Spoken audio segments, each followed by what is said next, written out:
What's up, guys? Welcome back to my YouTube channel, and today we've got to talk about the Zeus slash Doran swap. Um, the weird thing about it is, for some reason, to me, everybody's focusing on the whole T1 getting screwed over out of Keen situation, and to me, it's like that is like by far the smallest part of the deal, at least in what I care about. Like, yeah, it sucks, but as someone who follows, other sports, this kind of shit happens like all the time. So I'm not exactly surprised that agents are colluding. I mean, you see like in soccer or football, you see this all the time, especially with like God, I'm blanking on the name of Ronaldo's agent, like George Mendez or somebody.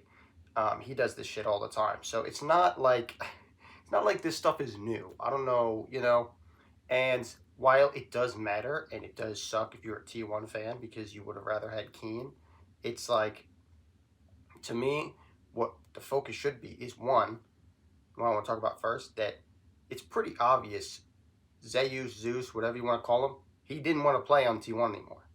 And the fact that no one's talking about that is weird because that's a big deal. He just won Worlds 2 out of 3 times, and now he doesn't want to play on the team again. And obviously, the team looked bad for a while, and Faker was part of that. And you know, Zeus, I'm gonna call him Zeus because it's easier for me, and he's pretty clearly the second best player on the team. I actually think that Owner's third best player on the team, and he gets a lot of flack for some reason, but it's assuming we're saying Faker is the best, which at Worlds he pretty much always is. And even if that's typically not true in LCK, um, but he's Faker, so he's de facto number one, the best. And the weird thing is like this happens a lot with players, especially young players, where they want a new challenge and they want to you know, I don't know if this is what happened, but it looks like Zeus wants to get out of Faker's shadow. This looks like to me pretty similar to when MSN broke up. Um, for anybody who follows soccer/football, I'm talking about when Neymar left because he wanted to get out of Messi's shadow. This is like pretty similar. Like, if Zeus really believes he's the best player in the world, which a lot of people at that level think that they are, um, especially when he sees Faker's flaws, more than anyone who's not on the team, he's gonna need to leave that team if he wants to, ever be that. And this is a great way for him to do it. He's joining another super stacked team with a lot of great players, and probably the team I think is probably going to be the best coming out of LCK. And I don't know if they're going to win LCK, but I would probably put them as one of the favorites to win Worlds, with the only other LCK team I think being a stronger favorite being T1, simply because of Faker. So it's like it's a great opportunity for him. And the reasons we know that he didn't want to be there is, number one, yes, he told them he was going to resign, but like, I'm not saying this is what happened, but look, all your buddies have resigned. They've all said they're going to resign. They all want to play with you. It's a hard situation to say no in. And as a kid, I think he might have felt pressured into saying, yeah, I'm going to play with you guys. When in reality, he didn't want to, because he, like, yes, HLE paid him more money, but we've seen players take pay cuts to play for teams they want to play for, like, all the time. We see it in League. We see it in other sports. You know what I mean? Like, Canyon did to play with Chovy. The players on G2 were doing it. You know what I mean? Like, in the prime G2 days. Like, I don't know if he really wanted to stay there, and he probably would have made more money in endorsement deals, if we're being honest, staying on T1, because T1's just the biggest team. So even though technically his salary would be lower, he probably could have made more money if he really wanted to, and that was all he cared about. I think it's a much bigger deal that he wanted to leave. And, it's going to be really interesting to see how he does, because Zeus doesn't have, the same kind of, like, he's amazing, and he's been amazing internationally, but, we think to how badly he shit on the Shy in his first World victory, right? Now, the Shy was washed, and the Shy played horribly, but we can't take that away from Zeus. And, he did beat Ben, who's his rival, in this past one. So he's been amazing internationally. But typically, as great as he's been in LCK, he hasn't been necessarily the best top in LCK. And it's interesting because you know, his daddy just replaced him on T1. Doran is this man's father, and like Doran is like a miniature version of Chovy in the sense that he actually performs really well in LCK a lot of the time, where he has a lot of pop off games on Jax, or like he's dumpstered Zeus in the finals like a million times, and then he goes international and he chokes it, and he gets a really bad reputation, whereas Chovy doesn't, which because Chovy has a lot more fans, that's kind of what happens. But Doran is not bad. Doran is good, and he has shit on Zeus numerous times. So it's going to be really interesting if Zeus can bounce back and win LCK with HLE, because they won last year with Doran, and I'm not 100% sure they will win this year. Obviously, it's going to be probably between the three big teams, them, Genji, and SKT. But it's going to be interesting because I think if Doran really wants to be, you know, both the greatest player of all time and greatest top laner, he's got to get his domestic success up. Because right now, if you compare him to other top laners, it's really, really poor.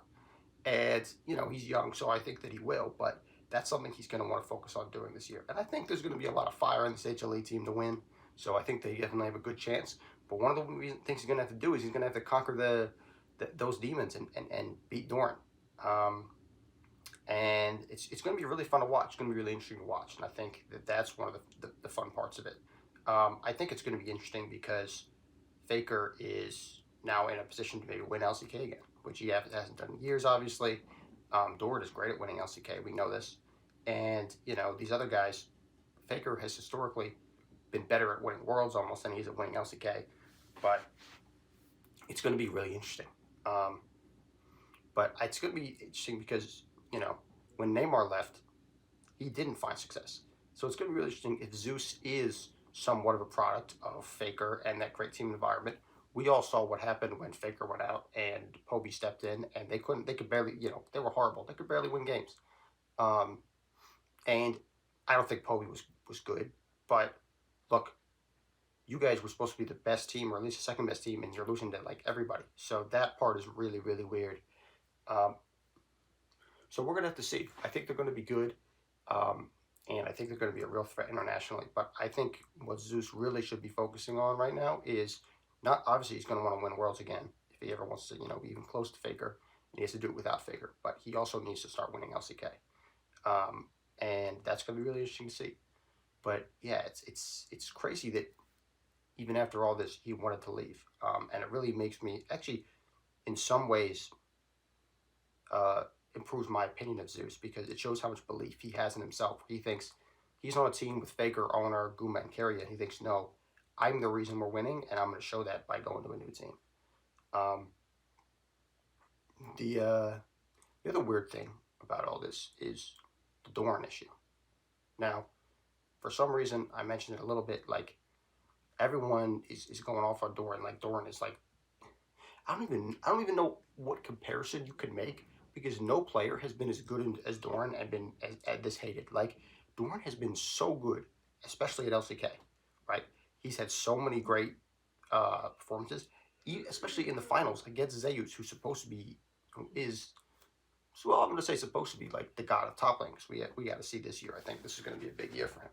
But it's so crazy that Doran gets none of the praise, and for some reason now T1 fans mostly are like, they're losing their minds. They can't believe that now they have to play with Doran when they hit Zeus.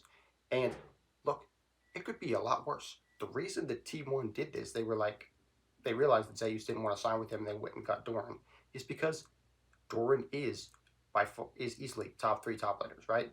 It's going to be Zeus, Keen, and him, and you can't really argue for anybody else. Kingan's been pretty good. Kingan also, I think, is a little underrated, because he was the main reason that he also shit on Zeus, for example, in the finals that DRX won.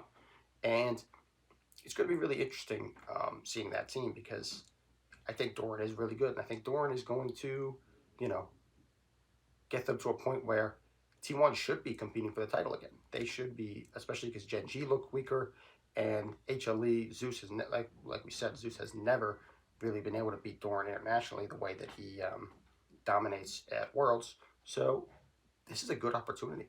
This is a great opportunity for Faker and SKT to get back to winning LCK, which is going to be big for them and Faker's legacy.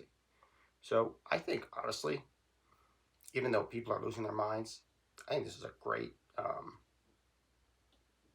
opportunity for LCK. I think this is going to be great for the viewership, and it's going to be great for storylines. As much as I, you know, love that team with Zeus and Owner and Faker and Guma and Keria, it's a great team. It is the best team of all time. It's like, it's almost like, it was almost getting to, KD Warriors levels where it was like, okay, well, now they're automatically favorites to win the tournament every year because we've seen them do it 2 out of 3 times, and the other time they lost in the finals. So, what are we really doing here? And so it was getting a little. It's nice to see that now LPL is going to have a shot. HLE could have a shot, and well, we know Gen G isn't really going to have a shot because of their mid laner, but there's going to be a lot more.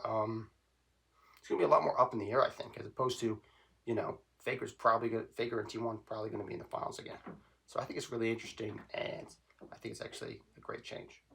I think people should be talking more about the actual team impact and less about, the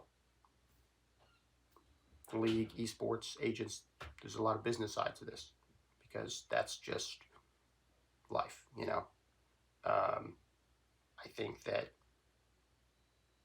I don't think that Zeus did it on purpose, but I think that, yeah, they want to make sure with T1, they would much rather face T1 with Doran than they would with Keen because the consensus is that Keen is better. And in a lot of ways, he has been. But we'll see. It's going to be an exciting LCK season, and, I'm looking forward to it. But, yeah, if you enjoyed the video, give it a like and subscribe, and I'll see you in the next one.